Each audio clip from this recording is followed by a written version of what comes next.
and welcome back to the channel. In this video, we're going to be talking about over-sexualized women, okay?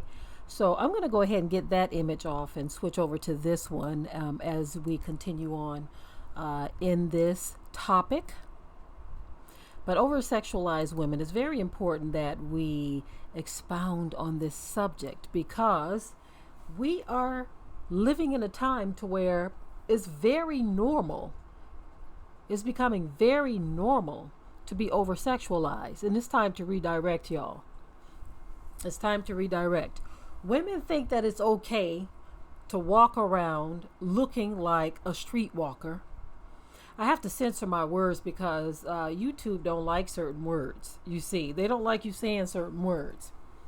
Other words are okay. I've heard videos where people are cussing like a sailor and they don't have a problem with it. But anyway, I'm going to try to censor this as much as I can. But over-sexualized women, it used to be a thing where it was forced on women. But today it ain't forced. Look at this woman's face. It's not forced. People are doing it for $1. They're doing it for money. Of course, back in the day, we already know that prostitution is an ancient occupation. But I'm not talking about that because prostitutes of old, let me just tell you a little bit about them. They had on long dresses. Theirs was more like colors and attitudes and words and, different things like that. Some of them even had their faces covered and only their eyes revealed. They had veils, you see.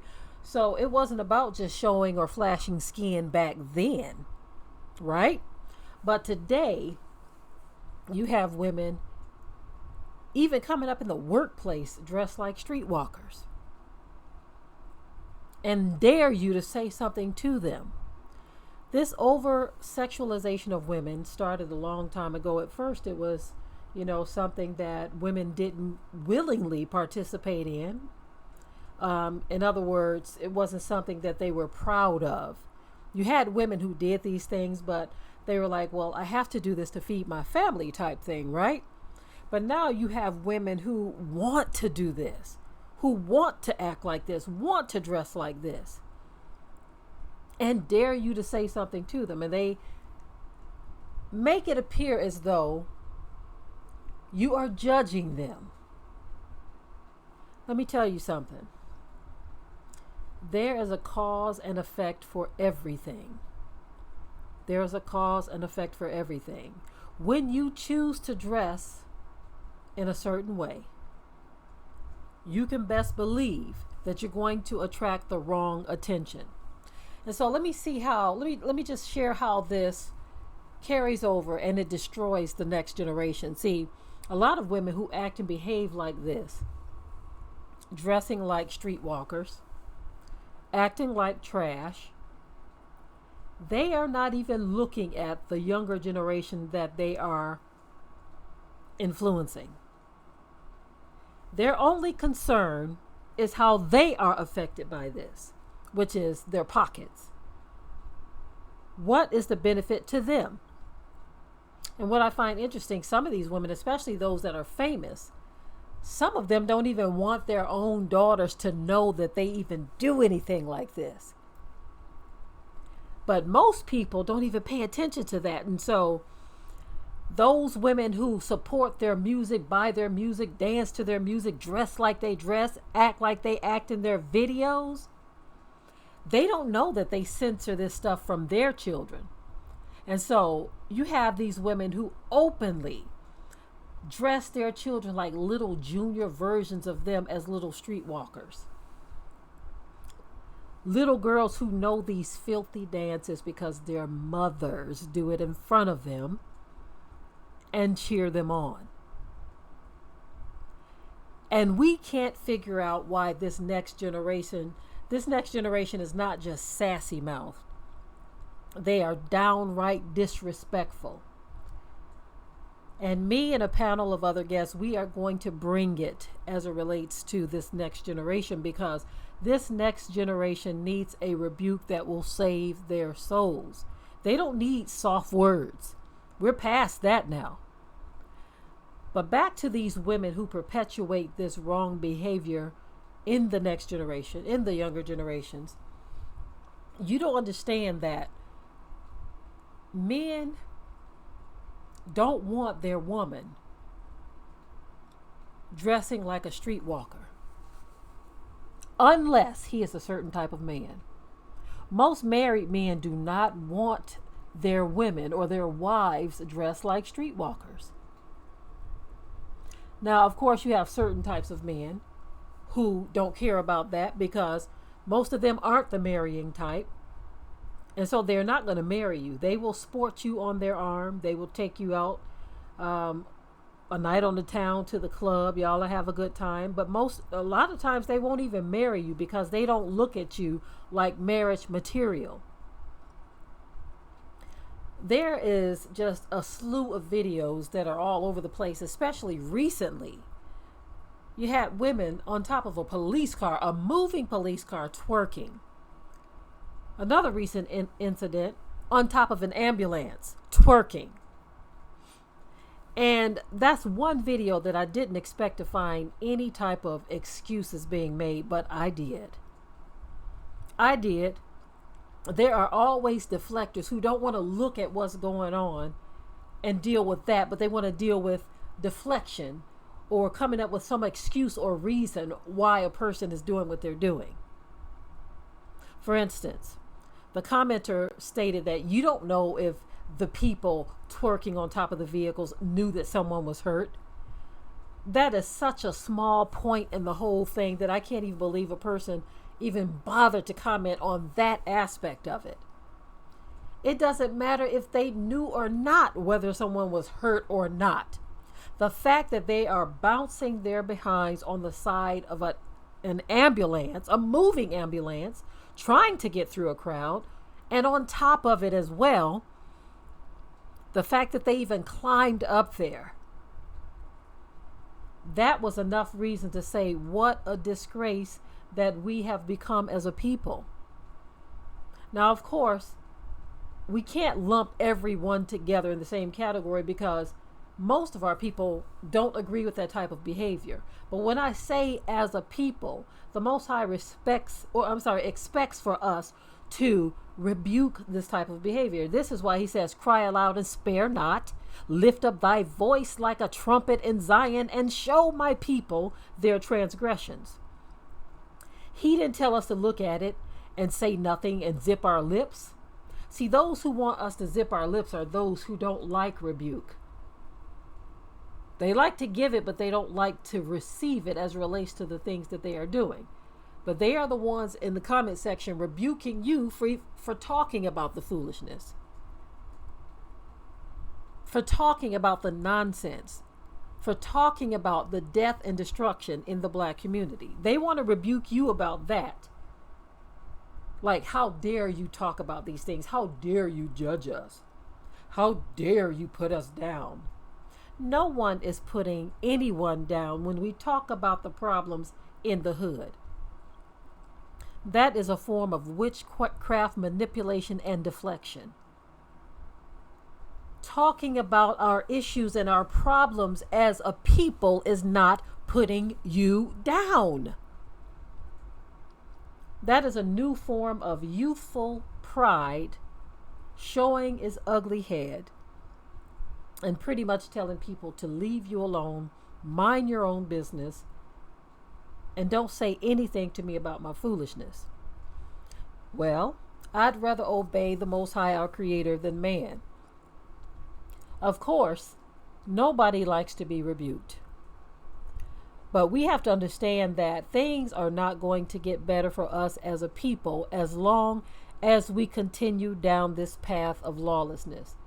And so right now you have women who believe that this type of attitude is acceptable. That dressing like a streetwalker wherever you go is acceptable.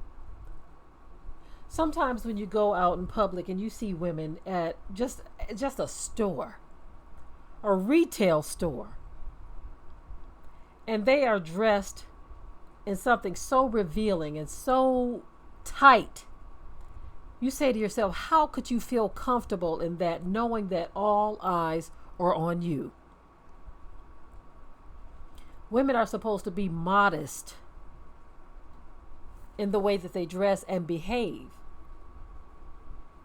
And usually there's an attitude that comes along with dressing like a streetwalker. There's an attitude that comes along with that.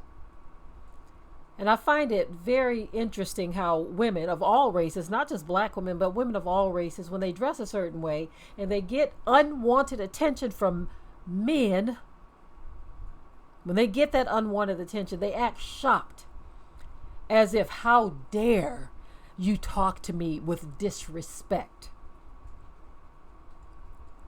Respect is something that you've got to earn. And of course, this is not giving any man permission to put his hands on a woman or mistreat a woman. This is not what this is. But it's to say, don't be surprised nor shocked when you are treated with disrespect, dressed like a streetwalker. Now, I want to say this. At some point, I'm going to break it down, and I've already said that I'm going to do this. Every woman is not the same, just like every man is not the same. You have so many factions within every group, so many groups, individual kinds of groups. You have housewives, you have streetwalkers, you have those that are lesbian, you have the shy type, you have the working class, the upper class, the middle class. You have the tomboyish type. There are so many types or different kinds of women that you cannot lump all into the same category. Vice versa, you have all kinds of men. You have the upstanding businessman. You have the garbage man who is upstanding, handling his business, has his job, but he's a blue-collar worker. You have the thug. You have the bully. You have the criminal. You have the doctor, the lawyer. You have the sporty kind. There are so many kinds of men and women that you cannot lump everyone into the same category. And this is the issue that we are having.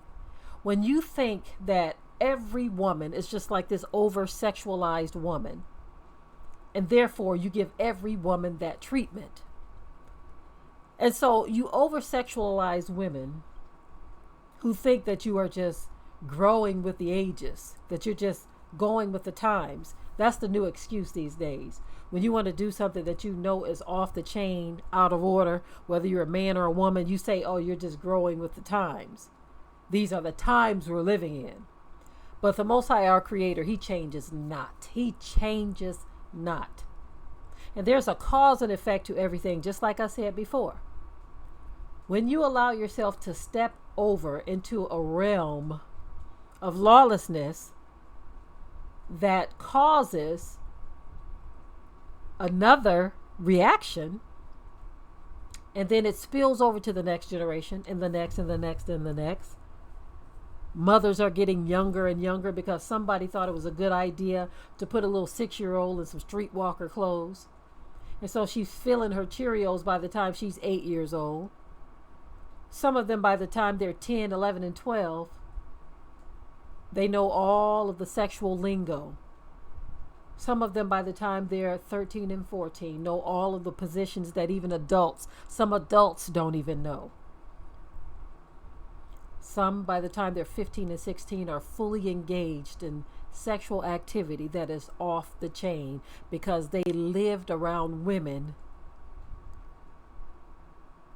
who taught them to be this way through their actions.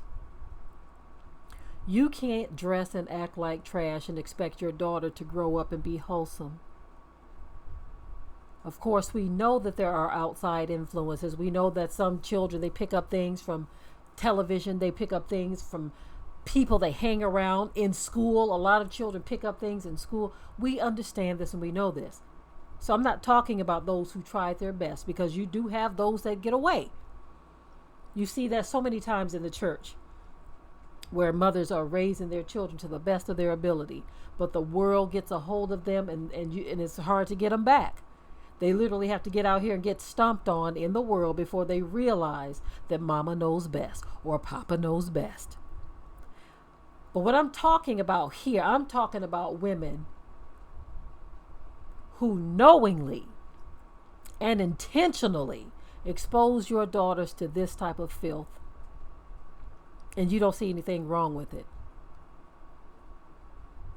You have perpetuated their downfall.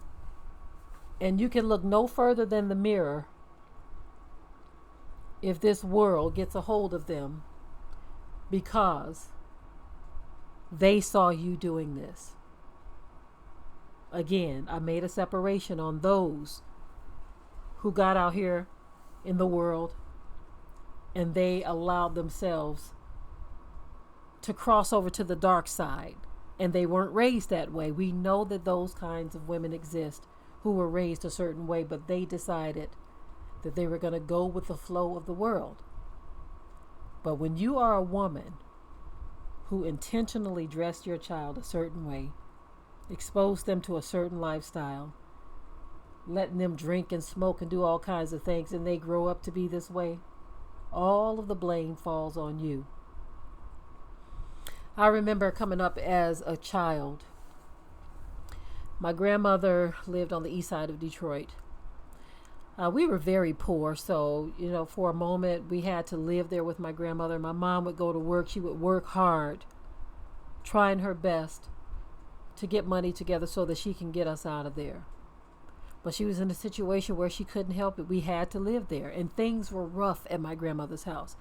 My mom used to work at Hudson's, and I remember she used to bring us home cookies from work. And we couldn't wait for mama to get home because we knew we had some cookies. But while she was at work, doing the best that she could to take care of us, at my grandmother's house, it was like the wild, wild west. I'm just telling it like it is. I'm not trying to hurt none of my family with saying this, but this is what we experienced. I've shared the story how fights would break out, grown people just rumbling from room to room, bottles flying, cussing, drinking, smoking, all kinds of stuff, and kids just running for our lives. Running for our lives. That environment, our mother got us out of that environment as quickly as she could. But imagine growing up in an environment like that, and the mother is participating in that activity, is a part of it, and allowing their children to dress a certain way and act a certain way. What I wanted to share was, I remember one time my mom wasn't around. Like I said, she used to work all the time. But my aunt's deceased now, but she was something else. She really was. It is what it is. My aunt gave me some wild Irish rose, and I was about 6 or 7 years old, between 5, 6, and 7 years old. But I remember she gave me that, and I felt like I was about to die. As a child, I felt like I was about to die. But she was a woman who did not care about those kinds of things. She didn't care about those kind of things, my aunt. And so it was no big deal to her to give that to a child. I remember also the same aunt would tell us to go put her cigarettes out or to light her cigarettes for her, because she knew that we as children were going to try it. And of course, being that young, we did. I remember choking and gagging, and that environment was so toxic for children. I thank the Most High Yah that my mother got us the heck out of there. It was rough at my grandmother's house. All kinds of things was breaking out and going down. But that's what I'm talking about. Some children grow up in those kinds of environments, and their parents are the participants in these things. How many times have we seen videos where mothers or fathers got their children dancing all kinds of ways to all kinds of music, foul, filthy dances, Little girls dressed like streetwalkers, little boys all up on them, drinking and smoking and partying, and the grown-ups in the room are perpetuating the bad behavior of the young people. This is what a lot of young people grow up in, because you have these wild mothers out here who just don't care. Any sensible mother would try to get their kids the heck up out of that situation. But if you are there participating in it, actually perpetuating it, and you think it's cute, no wonder the judgment of the Most High Yah has fallen down on the black community. We know that both the men and the women are off the chain like wild dogs. But right now I'm talking about women who sitting up smoking and drinking, getting high with everybody else. Your children are right there witnessing everything. Their innocence has been snatched away at an early age. They don't know what it's like to be a child at age 4 and 5. Their minds are gutterized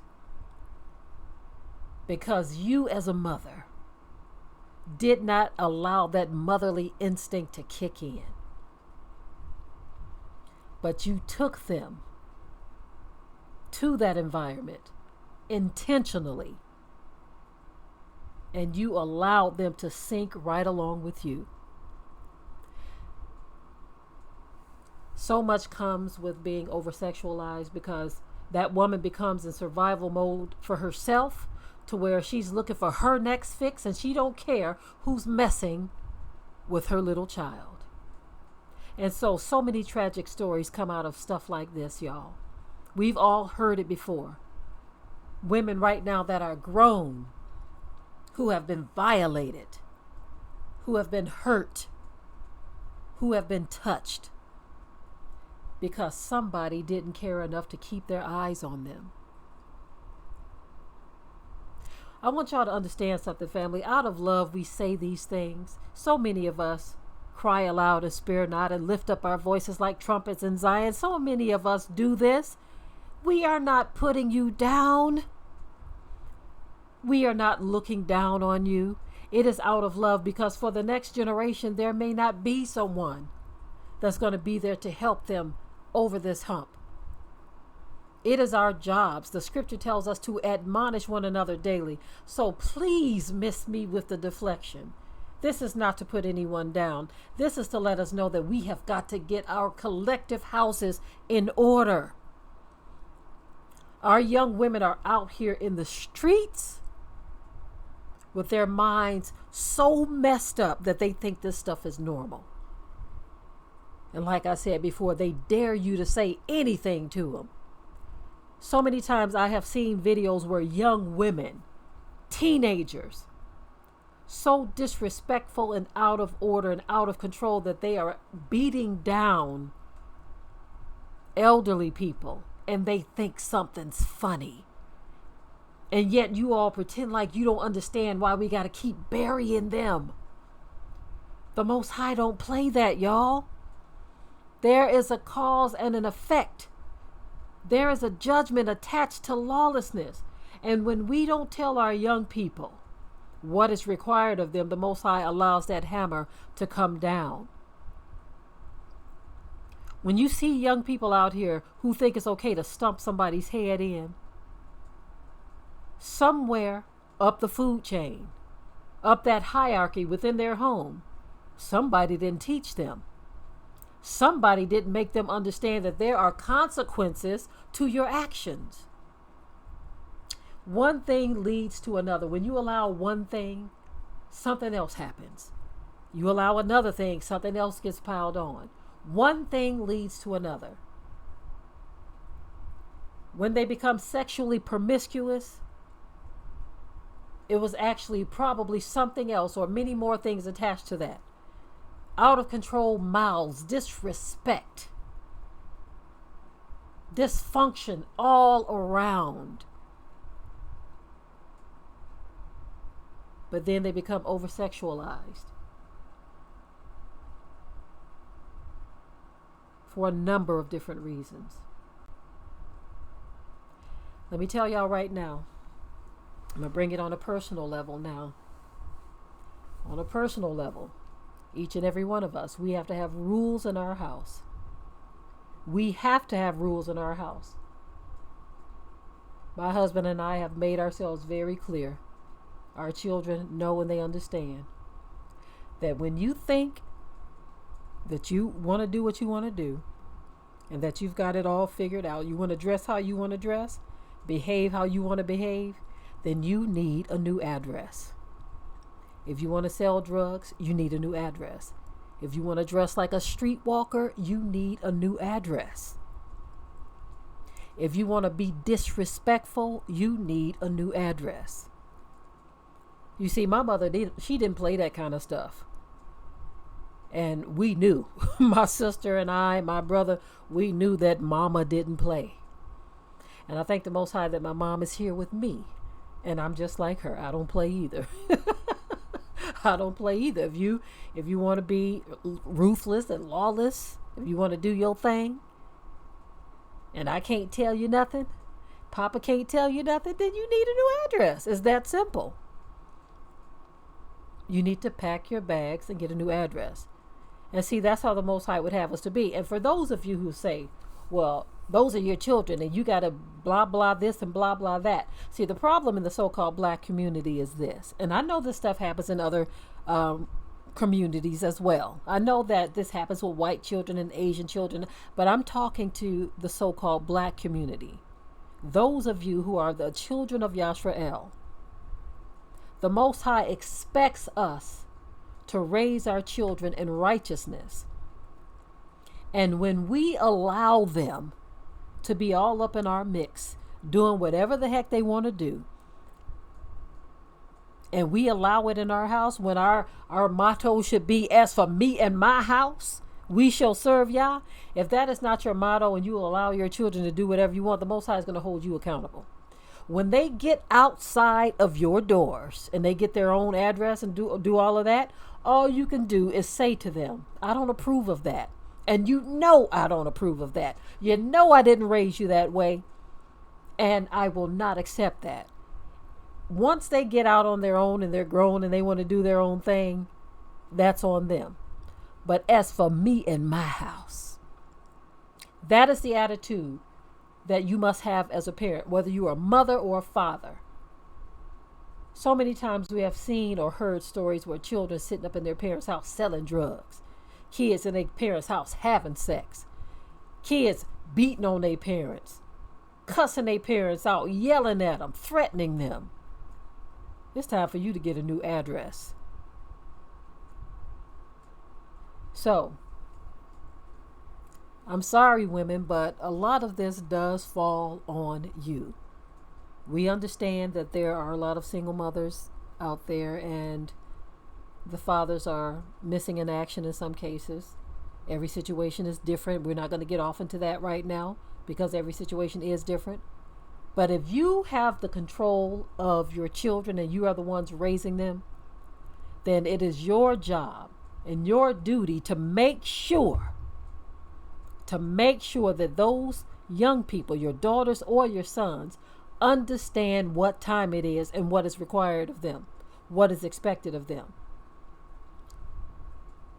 It's very hard to do that if you are perpetuating the behavior.